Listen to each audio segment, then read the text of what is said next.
Strengthening your core if you have spinal stenosis can be a real challenge because many of the normal core exercises can actually make your pain worse. However, there is one core exercise that anybody with lumbar spinal stenosis can do, and today we're going to show you what it is and how it's done. If you're new here, welcome. I'm Michael Fatika, the lead osteopath and a spine specialist here at Back in Shape, and we help people around the UK and all over the world fix their back pain and get back in shape for the long term. And in today's tutorial, we're going to be showing you the Pallof press, how you can make it easier, and progressions you can use to make it more challenging as you get stronger. We've got timestamps below, and before we get into it, let's explain why the Pallof press is such a great exercise if you have lumbar spinal stenosis caused by things like herniated discs or degeneration in your spine. When we've got spinal stenosis, a lot of the pain that we get from flare-ups generally is caused by excessive inflammation in a confined space. Spinal stenosis essentially means that the little holes down here where the nerves come out are smaller for one reason or other. Now, it could be a bulging disc. It could be that the disc height itself is degenerate, and therefore the hole is smaller because the disc has collapsed. It could be that there's something called facet hypertrophy, which means the facet joints are enlarged, encroaching on this little hole where the nerve comes out. But fundamentally, it means that the hole you've got is smaller. So if we have any minor tweaks or strains, inflammation can build up in these holes, and often during the day, it can build up through activities that we're doing, slightly aggravating the underlying injury. And that means that when we go to bed, for example, we get pain at night because inflammation congests this area, fills it up, and therefore presses on the nerves, and we experience pain. A lot of the exercises that we traditionally do for core might have some degree of spinal involvement. Now, many also shouldn't. We should be holding our spine steady. But exercises, even the good ones, for example, to work the side of the core here, such as the side plank that's pulsed, such as the abdominal rotations, do inevitably involve a little bit of spinal rotation or spinal side bending. And that bending or changing of the hole size that you can see as we move one way or other can result in a little bit of aggravation of your symptoms. And quite frankly, if you're in that boat, there's no point aggravating the symptoms when there is an exercise like this that can make you build that section of your core without aggravating the pain. With time, you can come back to some of those exercises, and we'll talk about that a little bit more later on in the video. But where you're at right now, if it's aggravating your sciatica, it's aggravating your lower back, this is going to be the exercise for you. First thing we want is either a cable system if you're in the gym, or if you're doing this at home, you can use a shoulder height door anchor, and that's going to be about here where we've got the band hooked in. We're going to take the other end and crunch it up into our hands just to allow for space, as many of you won't have this much room when you're doing the exercise. We want to then engage our core, pop our chest out, drop our shoulders back so everything's nice and tight. The band's still loose at this point, and then simply walk out to the point where we actually feel there's some tension on the band. And at this point, we maintain our core engagement. We maintain good posture, holding tightly onto the bands or a handle if you're using a handle, and then simply press out and then come back in again. Press out and then come back in again. And as you're doing this exercise, you should be taking about 1 to 2 seconds to go out and back in, out and back in. And you're going to do about 10 reps of this, and then you're going to swap onto the other side. And when you're starting, start with a lighter resistance, lighter than you think is necessary. You can always step further away from the door, and also you can always put the weight up if you're using a cable stack, but it's always best to be safe. Before we get on to the regressions and making this exercise easier, let's just cover some of the common mistakes that people make when they do this exercise. All three of these mistakes fundamentally violate the very reason that we're choosing this exercise, and that is that we allow spinal rotation or spinal bending or spinal twisting to take place, which changes the size of those holes and could potentially pinch the nerve or aggravate our underlying lower back injury. The first of these mistakes is that as we come out into this position, we allow ourselves to be twisted back in or bent back in towards the weight. And quite frankly, that's probably because we've chosen the wrong sort of resistance, or we're not focusing correctly. So make sure when there's no resistance on the band, we're stood nice and tall, we're engaged nice and tight, we lock our hands in towards our chest, and then step out with everything super still. And you should do this nice and slowly so you can see if you're adding a bit of rotation, which is potentially going to pinch those nerves. The second mistake is going to happen as we go into the press movement. Remember, as we press out, the challenge on our stabilizers here is going to be greater because we've got a longer force arm. So as we're pressing out, this is why we're doing it slowly to watch for these errors, is as we're pressing out, we start to get a little bit of rotation happening. And that generally means either we're allowing our arms to come across our shoulders, which is going to be ineffective, but it's not going to challenge the back as much, or we are holding our arms steady, but we're twisting our spine. Again, pinching some of the holes, potentially pinching the nerves at the level where we have that spinal stenosis. So make sure you're doing this with control as you come out and back in again with nice stability and no deviation from that center. The final mistake here is that we're bending or arching our back a little bit. And this fundamentally comes down to errors in this plane of movement here. And what we should be like is we should have our core nice and engaged. We should have our chest popped up, our shoulders down and back. And that's the position that we should be in through the entirety of this exercise. Everything is nice, strong and engaged. And it's just a matter of our arms moving in and out as we do the exercise. For some of you, that exercise is going to be too challenging. You'll find you just can't hold the spine steady as you press out. It might be because of lack of strength and control in this region. It could also be because maybe you've got a shoulder issue, maybe you've got a rotator cuff issue, or some weakness in the upper body. And we find this often, especially those that are starting early on in the Back in Shape program, if they haven't done a lot of exercise in the past. So we want to have a variation that allows you to work around either weakness in this area to make it easier, or avoid aggravating our shoulders if we have any recurrent shoulder issues like supraspinatus tendonitis or other rotator cuff issues. And the way we're going to do this is by adjusting the way in which we make it harder or turn the exercise on and off. We're going to start with exactly the same training points to begin with the band nice and loose. We're going to lock our arms in, nice and tight up here. We're going to get our good core posture, chest out, core engaged, back muscles all engaged. Everything's nice and tight. And then we're going to move out till we feel there's a little bit of tension on the band. Be taking care to avoid any of those mistakes we've already discussed. And then the way in which you make this harder is by doing a side step. And try and make the side step about the same length. If you want to put something on the floor to verify your distance, you can do that. And all we're going to do is we're going to get nice and stable, engaged as we mentioned, and step to the side and in, and then back and in. To the side and in, and to the back and in. To the side and back. And as we're stepping to the side, we need to take great care to avoid that sort of rotation. So we hold it nice and steady and then back. To the side and back.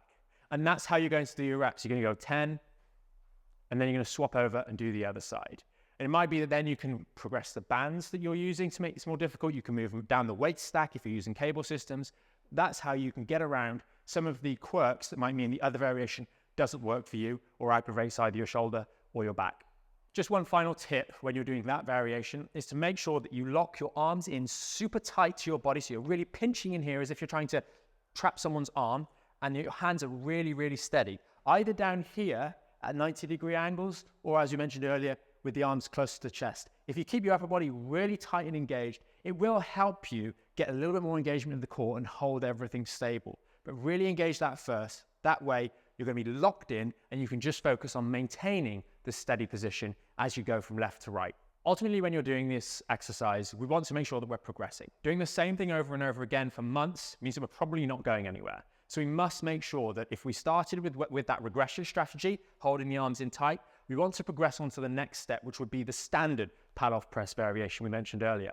But then from there, if you can do 4 or 5 sets of 10 with the resistances you're using, there are other strategies we can use to make it harder. Moving beyond the basic variation of the Pallof press, we want to make it more difficult. And the very first thing we can do here is going to be either increase the resistance bands we're using, or increase the weight stack that we're using if we're doing this in the gym on a cable machine. We must make sure that we are consistently observing good technique as we do this, but we need to have a plan to progress the weights and resistances that we're using over the long term.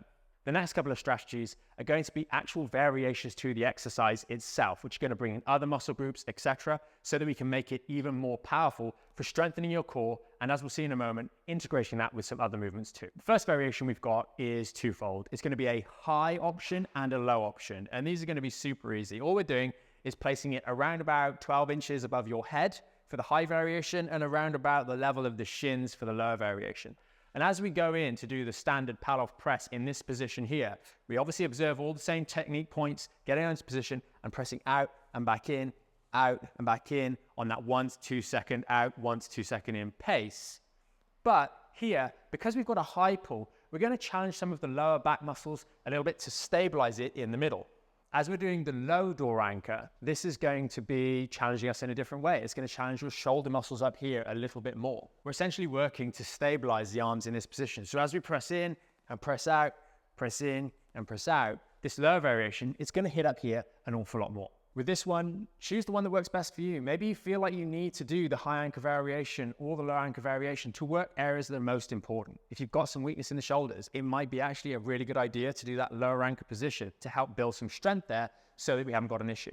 This next option is more a consideration if we're going to be in a space where we haven't got a lot of room, maybe overhead, for example, or out, and that's the kneeling variation. You can do this on either knee, but essentially we're going to lock ourselves into position. We're going to hold the band out in front of us, and then we're going to be doing exactly the same, that press and return, press and return. All the same training points with regards to core engaged, chest engaged, and back muscles nice and tight as we're doing this. And you can experiment which works best for you. Is it the far knee that you find actually challenges your core a little bit more as you press out? Or is it actually working on the near knee? You find this actually challenges you in the right sort of way. Play around with each of these and work the one you find most challenging. The next one is a bit more dynamic, and that's going to be introducing a sideways lunge. And I would definitely recommend that you try the sideways lunge first without the bands to see if you can do them. And essentially what we're doing is we're getting the tension on, we're going to be coming out to the side, lunging down, pressing out. So same training points, hold onto that band nice and tight in the middle, nicely engaged core, etc. And all we're going to do is press out to the side, lunge down, press out, come back and in. Out to the side, press and back in. And then back again, out to the side, press and in. And of course, you'll go as low as you need to or can do on that lunge in alignment with keeping your spine steady and not making any of the squatting or lunging mistakes that you might make, such as rounding the back or arching the back or losing your balance. As you progress and your core starts to get stronger and your back starts to heal, it's going to be less vulnerable. And that stenosis is going to get to a point where it's not a problem if you start to add a bit of rotation or a bit of side bending into the movement. And for this next one, we're going to add in a combination of both the Pallof press with the abdominal rotations. And we're going to do it in 3 steps. And you can try the first one, which will be the easiest, and then progress through these to make them more challenging. But always go within a good pain-free range of motion. If you're getting any pain when you're doing this at the end of range of motion, then just back off that range a little bit. And that way you won't pinch the nerves and you won't aggravate your pain. Step number 1, again, we've got all the same training points. Hold on nice and tight. We're going to step out to the point where we've got some tension on the band. Engage nice and strong here. Obviously all the posture and everything else, all engaged. And then we're going to press out, rotate, and back, and in. Press out, rotate, and back, and in. Press out, rotate, and back, and in. And what you're doing is you're using this side of the core to slowly lower yourself and then bring yourself back to the midpoint and in. Out, down, back, and in. And you're going to do the same reps, 10 reps, around about 3, 4, or 5 sets, and see how you find it, and obviously choose the appropriate resistance. The next variation, make sure you give yourself a little bit more slack if you're using the resistance bands, because you're going to be going the other way. So we're going to lock ourselves in nice and tight, engage, chest out, etc. And we're going to press out, and we're going to rotate away, and then come back and in. Press out, rotate away, come back and in. Out, rotate away, back and in. Out, rotate away, back and in. And with this one, again, it's going to be a bit more challenging. As you go further away, those core muscles are going to be working against a stronger band. If you're using a resistance cable system, then it's going to be a little bit more uniform in terms of the resistance. This final variation is much better done on a cable system rather than bands, just because of how far we are going to be moving when we do this exercise. So what we're going to do is we're going to lock ourselves in, we're going to get into this position, we're going to press out, we're going to rotate away, and then we're going to slowly lower back in, and then we're going to come back to the middle and in. Press out, away, back, and middle, and in. And what you'll notice, this is the issue with resistance bands, is as we go down, I come off tension. So we don't, if we're doing this on resistance bands, want to have the band come off tension. Otherwise, it's just going to be a pointless part of the exercise. So probably this one is going to be better equipped for those of you that are doing this exercise in the gym with a full cable system. A final word of advice with the abdominal rotation component is that, much like when we were doing the static Pallof press, I've got right angles, right? I'm right angles onto the band, and I'm pressing out at right angles, not allowing that angle to change. One of the big mistakes people make when they throw in rotations is they start moving the arms one way or the other, or they just involve the hips too much. So try your best to engage your feet into the ground, nice and steady once you're in the starting position, and just rotate the spine to the left or to the right. Imagine you're using your core muscles to drive you around one way and then drive you around the other. You'll find this limits the actual range of motion, but in the process of doing that, it focuses it to the area we're actually trying to work. The Pallof press is a great option to help you get into strengthening the core, especially if you've got spinal stenosis and it's making certain movements aggravate you for no real benefit. But if we're going to take this on further, we do need to be doing exercises that are actually going to really strengthen the spine.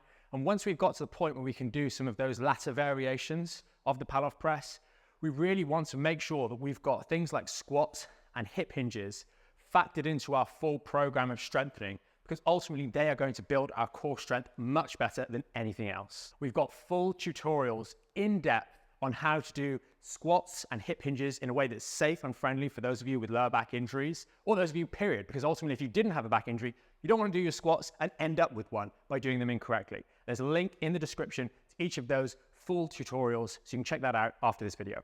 So whether you've got stenosis in your lower back caused by degeneration, a disc herniation, you've had surgery, or you've just got wear and tear, hopefully the strategies in this video have really helped you get some clarity and you've got something to move forwards to start to actually help yourself and build some strength in that core region and progress on to other exercises like those we've mentioned. Remember, we've got full tutorial exercises on many of these staple movements that are ideal for back health and longevity and are going to help you get out of pain. There's links down in the description. If you need any more help or guidance on this, then you've got the Back in Shape membership to guide you along the way, as well as a couple of our free masterclasses, which are on the website and on the YouTube channel. If you've got any questions about anything in this video, then please do use that comment section underneath. We read and reply to all of those. And as always, if you made it this far, thanks so much for watching. Consider sharing it with someone who might benefit, and we'll see you in the next video.